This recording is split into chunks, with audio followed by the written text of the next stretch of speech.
Introduction. Not quite a gym. At first glance, these images do not look like the beginning of gym culture. They look stranger than that, part clinic, part workshop, part social ritual.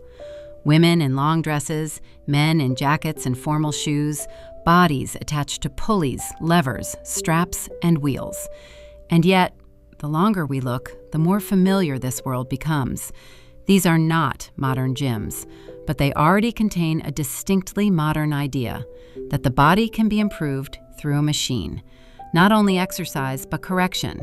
Not only effort, but control.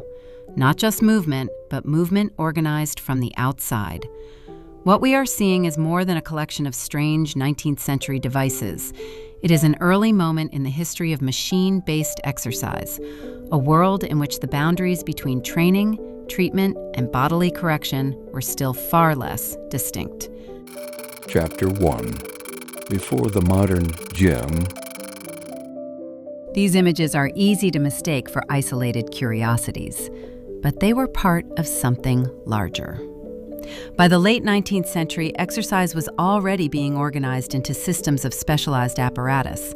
Not one machine for the whole body, but many machines for many separate functions. One for the arms, one for the legs, one for bending, lifting, extending, rotating. What matters here is not only the machinery itself, but the logic behind it. Movement is no longer left entirely to habit, play, or improvisation. It is guided, repeated, measured, and broken down into parts. This is why these photographs still feel strangely familiar. We are not yet inside the modern gym, but we are already very close to one of its central ideas, that exercise can be structured by a system of machines. Chapter 2. Exercising in everyday clothes. One of the strangest things about these photographs is not the machinery, it is the clothing. Long dresses, fitted jackets, formal shoes, tight sleeves, heavy fabric. Nothing here resembles the visual language of modern fitness. Exercise had not yet been separated from the rest of social life by a special uniform. The body at exercise was still a dressed body, a body shaped not only by movement, but by class, convention, and public appearance. That is part of what makes these images feel so unusual today. The machines already seem to anticipate the modern gym, but the people using them still belong to a different social world. Their movements may look faintly familiar. Their clothing reminds us that the culture around those movements was not yet ours. Chapter 3. The body divided. What these machines divide is not only movement, but the body itself. One device focuses on the arm, another on the leg, another on the spine, the torso, the shoulder, the range of a single action. This is no longer exercise in a broad general sense. It is exercise broken down into parts, specific motions repeated under specific conditions within a specific mechanical design. That is one reason this world feels unexpectedly modern. The body is already being treated as something that can be analyzed, separated, and improved piece by piece. What these machines organize is not just effort, it is attention.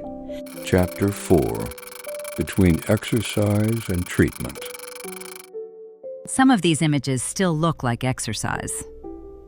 Others seem to belong to a different world altogether. A bench, a frame, a measured angle, a body supported, guided, or restrained.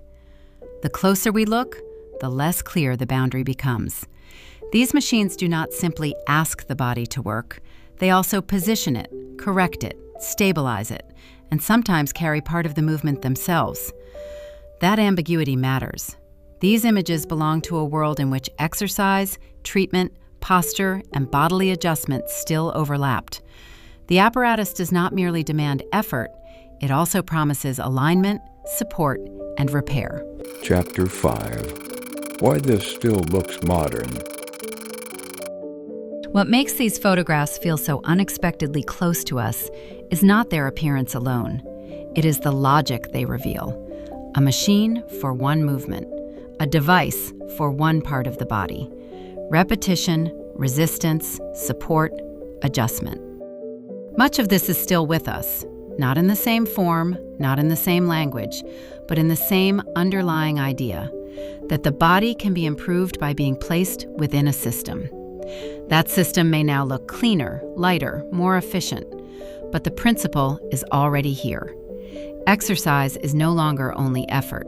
It is design. It is structure. It is the body reorganized through apparatus, sequence, and control. That is why these images do not belong only to the past. They also belong, in part, to the prehistory of our own habits. Conclusion. Still with us. At first, these machines may seem too strange to belong to any history we would recognize, too ornate, too rigid, too far removed from the world of the modern gym. And yet, the longer we look, the harder that distance becomes to maintain. Here already are some of the ideas that still shape exercise today.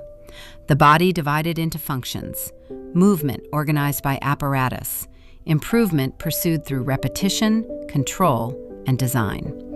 What separates this world from ours is not the ambition to train the body, but the form that ambition takes. The clothes are different. The machines are heavier, stranger, more exposed. The boundary between training, treatment, and correction is less distinct.